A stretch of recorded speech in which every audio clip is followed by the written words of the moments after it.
Her 9000's game room. Afterburner is an arcade jet fighting combat game developed and released by Sega in 1987. The player takes control of an F-14 Tomcat fighter jet and must clear each of the game's stages by destroying the incoming enemy jets using a machine gun and heat-seeking missiles. The game used a third-person perspective, the same as Sega's earlier games Space Harrier and Outrun, and it runs on the Sega X board arcade system. It was the fourth Sega game to use a hydraulic arcade cabinet.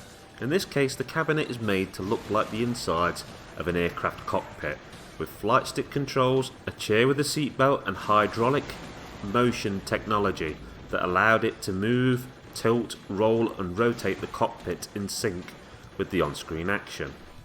Obviously, this kind of arcade machine was a real showstopper, the sort of thing that kids and adults alike would flock to.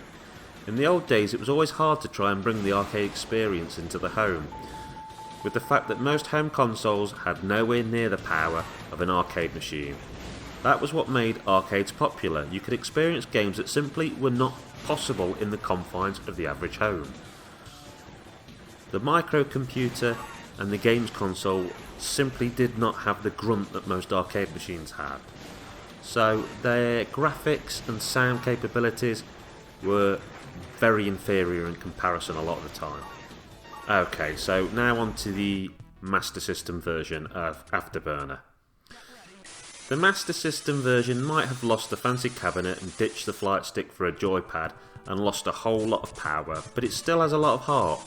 What you have here is Sega trying its darn best to ram this massive arcade machine into the confines of a tiny Master System cartridge, and in all honesty I don't think they did too bad a job of it. Sure, the graphics had an obvious downgrade, but they seem to be able to maintain a good sense of speed, which makes the game feel just as action-packed as the arcade version. And given the power on hand, I feel the graphics are respectable. As for the sound, well, it's all very basic, but it's pretty cool when you take off to hear the game say, "Get ready." Although the music is not as good as the arcade machine, I still feel it's very catchy and that it matches the gameplay well. If you play this game today out of its historical context, then it's probably not going to blow your socks off, but I think it's still a fun distraction.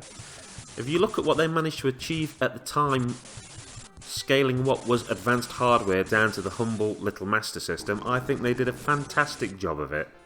Overall, if I was to score this game in comparison to what is available on this particular system, then I think I'd give it a 7 out of 10.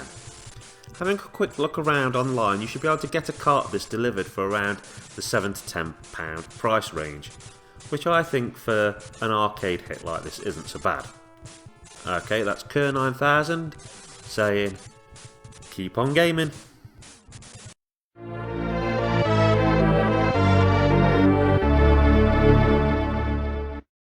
Hi, it's Kerr9000, thank you for checking out my video and for making it to the end. If you'd like to subscribe, then there's a little thing on the screen for you to click on. Yep, that's it right there. And you should see some links to other videos on screen now. I make all sorts of stuff. I make reviews of horror films, I make both modern and retro video game reviews, reviews of science fiction films, and all kinds of other stuff. I even show off some of my games collection. You can also find me on the Retro Gamer unofficial forum. This is a great place for retro gaming chat, and it keeps on growing every day, and it's well worth checking out. With that said, thank you very much and have a great rest of your day.